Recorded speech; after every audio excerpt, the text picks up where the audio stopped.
शादी में डाल पर गहने नहीं, मेरा आत्मसम्मान चढ़ा था। सास ससुर के तानों की आग में पक रही थी मैं, और उनके झगड़ों की चिंगारियां मेरे मेहंदी वाले हाथों तक आ पहुंची थी। क्योंकि कुछ चीजें दिखावे से नहीं, अपने स्वाभिमान से बड़ी होती हैं। सास ससुर की लड़ाई सिर्फ इसलिए थी कि जब दहेज कम दिया गया तो गहने भी कम चढ़ाए जाएं। लोग कहते हैं शादी दो परिवारों का मिलन है, पर मेरी शादी में परिवार कम, हिसाब किताब ज्यादा जोड़ा जा रहा था।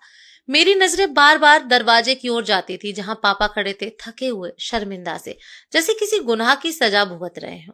और मैं सोच रही थी, गलती आखिर किसकी है? उस बाप की जो अपनी औकात से ऊपर उठकर सब कुछ लगाया, या उन रिश्तों की जो औकात से नीचे गिर गए? मेहंदी का रंग तो चढ़ा था, लेकिन घर वालों की इज्जत उतार ली गई थी। बात इतनी बढ़ गई कि विदाई ही रोक दी गई। वो लोग लड़की ले जाने से मना कर चुके थे, और मेरे पापा तो सर पर हाथ रखकर यूं रो रहे थे, जैसे किसी ने उनकी इज्जत का या उम्र भर की कमाई का हिसाब छीन लिया हो। शादी वाले घरों में शोर बहुत होता है, पर सबसे जोर से टूटने की आवाज सिर्फ पापा का दिल करता है, और किसी को सुनाई नहीं देती। उनके ये आंसू मेरे कलेजे को छन्नी कर गए।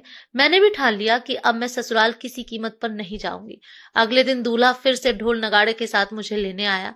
अपने माता पिता की गलतियों की माफी मांगकर पापा से लिपट कर रोने लगा। पापा ने विदा तो कर दिया, लेकिन मैं आज भी वो दिन याद करती हूँ तो आंखें भर आती हैं, और सोचती हूँ कि दूल्हे ने उस दिन क्यों नहीं स्टैंड लिया मेरे लिए। आखिर क्यों एक बाप शादी करके मजबूर और लाचार हो जाता है? जिस बाप ने बेटी भी दी और दहेज की लाज रखते रखते अपनी कमर तक तोड़ दी, उसी बाप की इज्जत दो पैसे की भी नहीं समझी जाती।